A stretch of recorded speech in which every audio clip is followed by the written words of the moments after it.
burning, now my name about to blow up. Started from the bottom, guarantee I'm on the come up.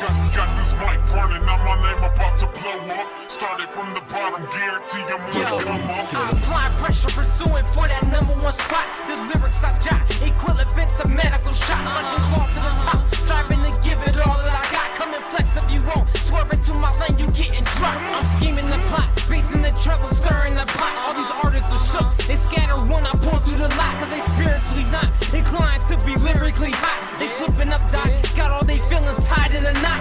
I'm determined, I feel a flame inside, internally burning. It's clinically certain I was made to be spitting these sermons. Medals I'm earning, taken from all the artists I'm serving. I see them lurking, I step on this mic and leave them all burning. These artists are weak, they stumble over words when I speak. They suffer defeat, stepping against a prophet like me. Their future is bleak, mumbles and trash is all that I see. When they rock to the beat, slinging those blows, I knock them to sleep. I feel my prime time coming up, name is steady blowing up. Lights and cameras starting up, I got this crowd turning up. Success is standing next to me, these rhymes will be my legacy. I'm the illest force to this music the world would ever see. Lyrics flowing heavily, syncing up with the melody.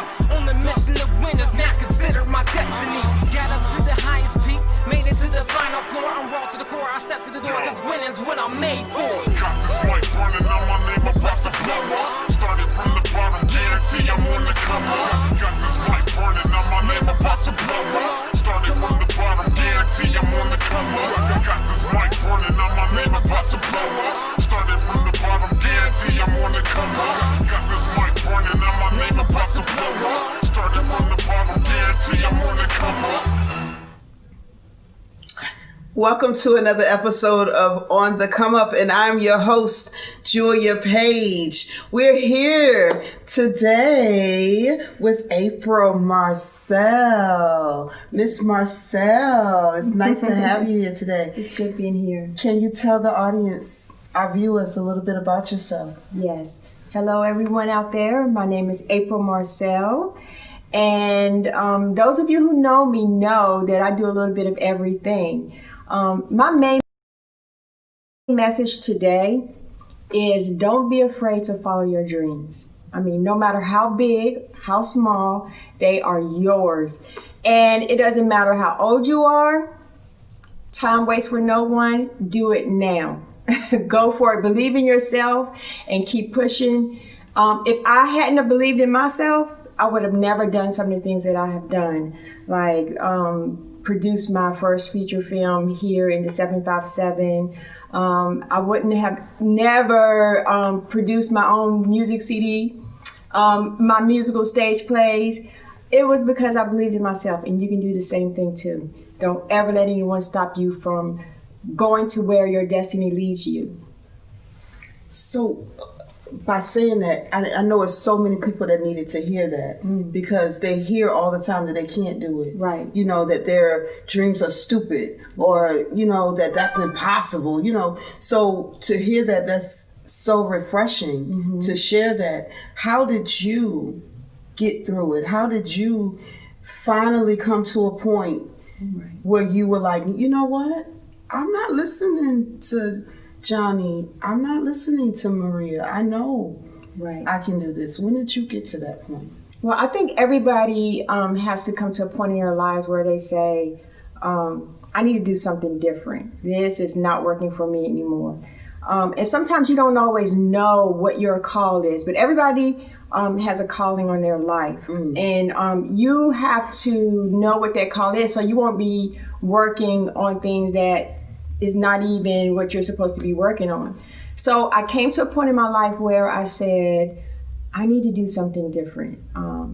I went to school when I was told that this is something you can't do because I had children, I was a single mom, and I decided to go back to college. And to make a long story short, I pursued my career in film and theater. So when I graduated, I had a house fire, lost everything, didn't have insurance on the house. So the house burnt down, everything was lost. So here I was with my kids and I'm like, okay, what's next? So I decided to pack my bags and I moved here to the 757 and I had this dream I just woke up one night. I'm like, wow, I'm going to do this. I want to make this movie. And yes, people would have laughed at me because I had lost everything I had. I had nothing. And to make a long story short, I got some people together and I shot a film in 4 days. 4 days, we shot the film. And I'm talking about a dream. And just a little bit of faith that I had, and I believed in myself. We shot the film in 4 days, and I sent the film off. And it was picked up by a distributor, and it was distributed worldwide. And that was back in 2012.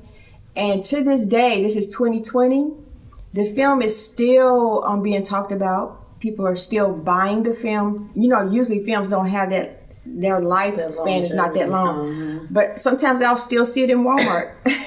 But it was because of the little faith that I had and the belief that I had in myself, regardless of all the negative things that were being said and the huge loss that I had with everything that I lost.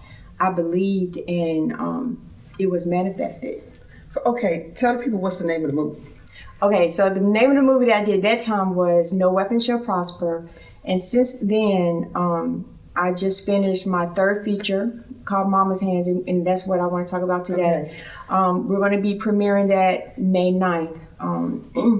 It's on, you can find the link on Facebook, or you can go to Eventbrite and look up Mama's Hands red carpet event.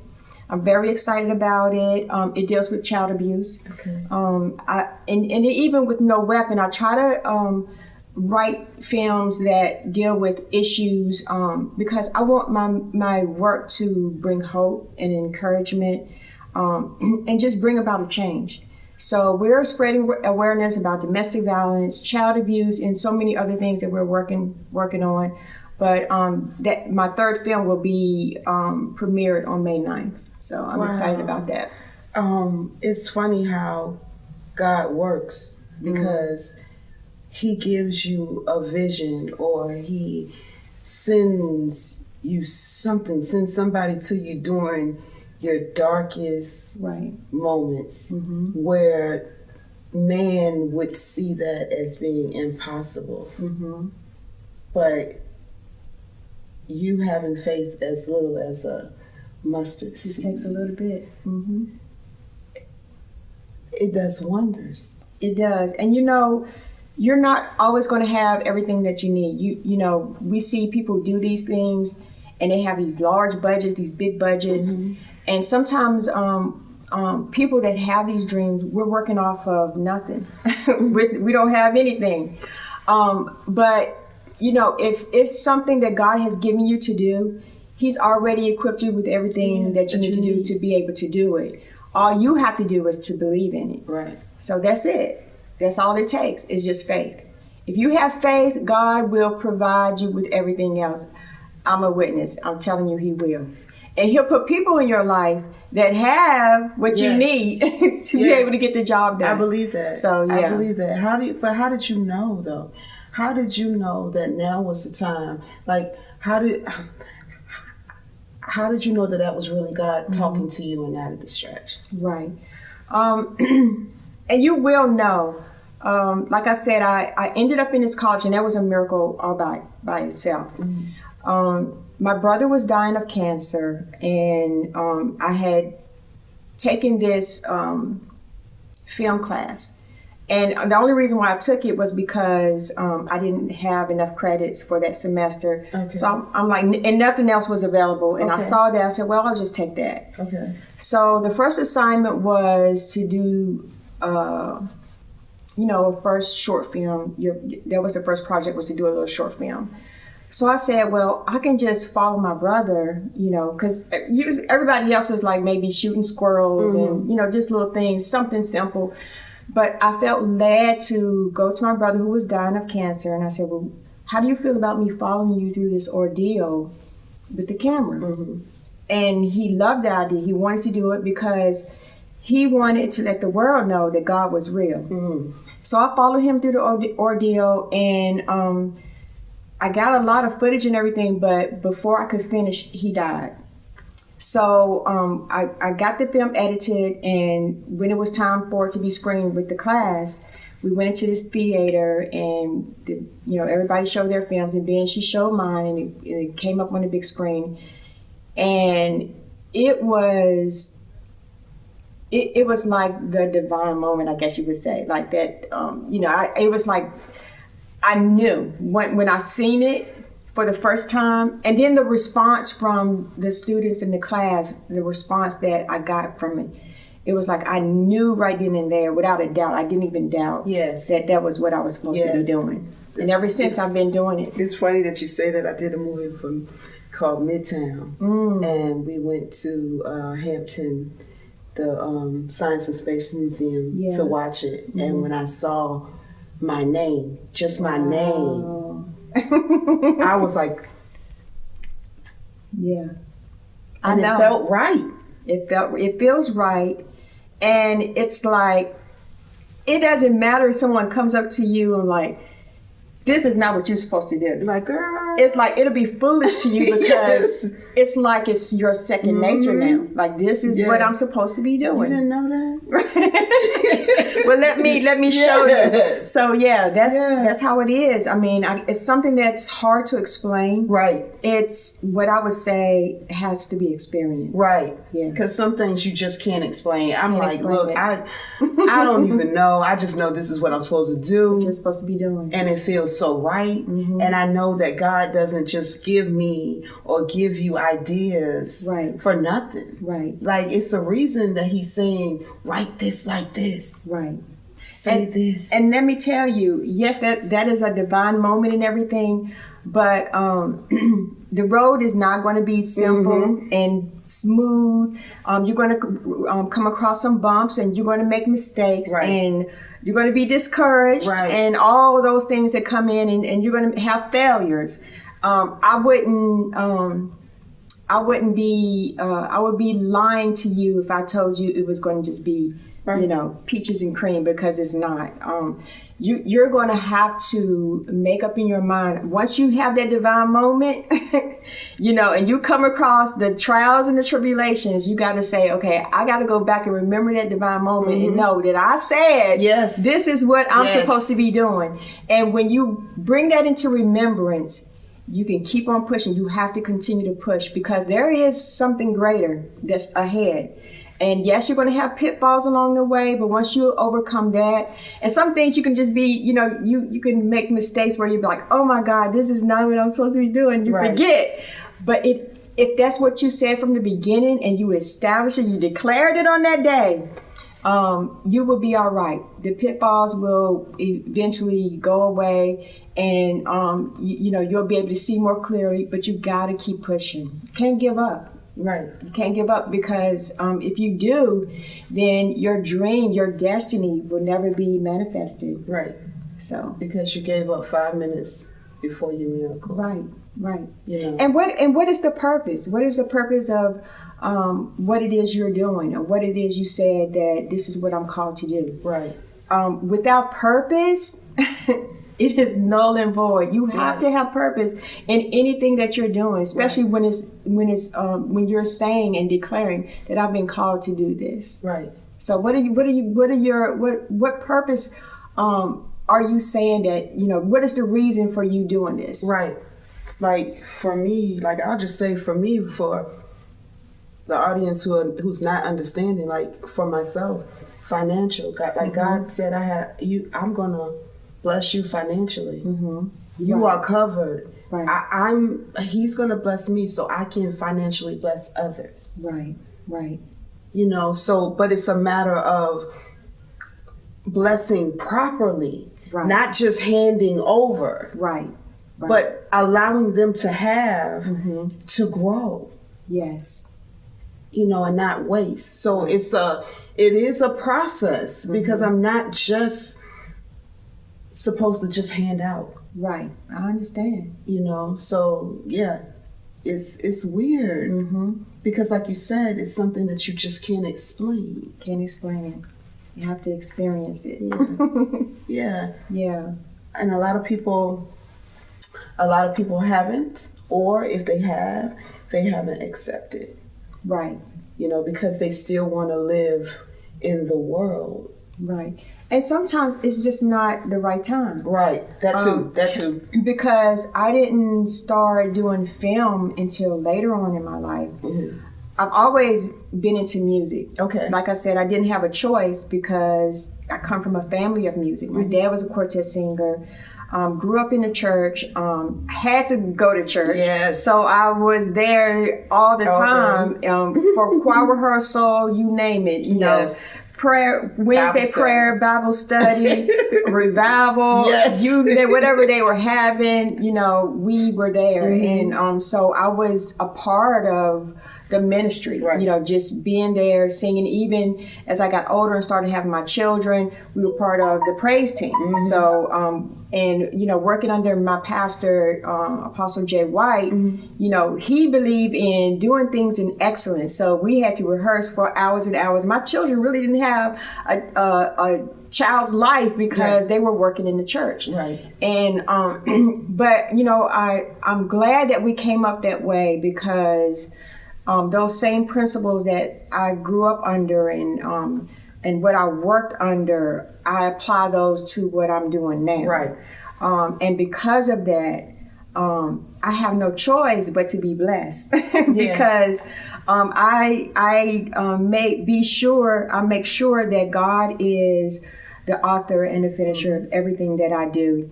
And without him, I cannot do. Right. You know, because that's part of my purpose. Right. So I can't speak for anyone else out there. I can't speak for you. Right. But for me, you know, he is a part of everything that I do. Right. Even with the Mama's Hands film that's coming up, and yes, it's about child abuse, I still try to institute the word into what I'm doing. Right. In creative ways, so it can reach all people. Right. And then on top of that, I'm doing a play that's going to be coming out in May as well. So I got a lot going on. A lot. May. May. It's a musical stage play, and it's called The Color of Ribbons. Oh.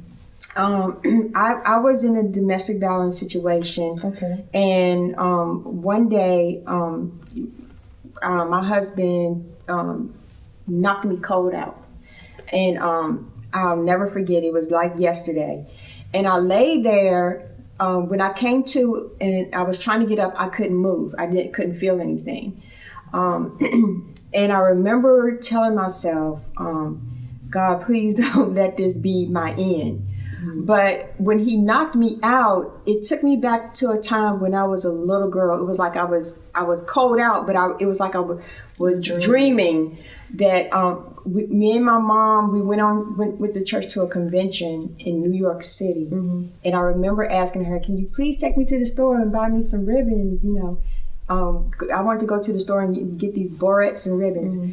And when we got there and we had time to go, we went downtown New York in Brooklyn. And I was so excited, and I remember all these colorful ribbons. And when he knocked me out, I saw that day when we were there and all the pretty colors and everything. So when I wrote this play, it's called The Color of Ribbons. Mm-hmm. When I wrote this play, I thought about that when I created the title. And it's about women telling their stories of some tragic things that happened to them in their lives. But at the same time, and they're really not connected in the beginning. Right. As they're telling their stories. And I love this play because of the music, the dialogue of it, what it's saying, but they come together as sisters, and because they overcame everything that they went through, and you know, even that day when I was knocked cold out, you know, I overcame. Right. And if I had given up then, I wouldn't have been able to tell the stories I'm telling now. Right. To help other women and let them know. You'll be all right. You can come out too. You have hope. This is not the place for you to die. Right. You can get up. Right. And you can move forward in your life and do great things. You have to want it though. You have to want it, and I did. Mm-hmm. But it was a process. Right. It was a process, and then just the awareness of it, because you know, like I said, I grew up in the church, and we were taught, you know, you're supposed to stay with your husband, you know. But you know, I learned a lot through the years, and I'm telling women, I'm shouting out, you know, if you're in situations like that, leave, because you can't change anyone. That's something for God to do. Right. And until He does, you need to get yourself out of this situation. So, but I didn't know that then. So it takes a process. And, but yes, I've learned a lot, and I want to continue to share that message in the work that I do. So yeah. It's deep. Yeah. It's deep when you have personally walked those shoes. Personally walked You it. know, and when you're sharing that story with somebody else that's going through it, then their emotions are there, then you're backing your own emotions, and you got all of this going on, and sometimes you just want to back off, but it's having the strength to continue to go through, because that's like therapeutic. Oh yeah, absolutely. But you know, a lot of times when we get to that, I don't want to feel this, you pull back. And right when you were about to actually have that release, to start over, to do everything God would have you to do in the time that you're supposed to do it, because we're going to do what God has us to do. Right. It's just that we delay that sometimes. And it's just knowing, like, okay, now it's my time to let this out. And that's the hard thing, because a lot of people are afraid of their past. Oh, absolutely. It's very hard to even you know, put it in front of your face and to deal with it. It's very hard to do that. And that's why I do what I do for women who don't really have the strength to, like, I can't even talk about it. I can't deal with it. So if I put on a play and I show them their lives, this is where they are. This is where you are. Let me show you. And then show them a way of coming out. Right. Then prayerfully and hopefully that something will click. Yes, and that there is an outlet. There is a way out for me. I can see a way out. Yes. So and it's very important to me. I'm passionate about what I do. It's like a mandate that's put on my life that I do this kind of work, because I am so passionate about women out there. And it doesn't have to be a woman, because a man is abused as well. They go through things, people laugh at them. Right, exactly. So and that alone, just from being a man and being laughed at, you know, not taking the seriousness of it, it's a trial by itself. Right. I mean, you know, so, but there is a way out. God is bigger than any problem, any situation that you're dealing with. Right. I can't even, like I said, I'm a witness. It can be done. Look at some of my work. Right. I'll say that. Just look at some of my work. Look at No Weapon Shall Prosper. Look at Mama's Hands, May 9th. The Color Ribbons, it would be an excellent showcase of, if you're in some real bad situations, you need to come out and listen to these women speak. Okay. It's awesome to have that type of experience that you can share with others, but to be able to say, I made it out, and so can you.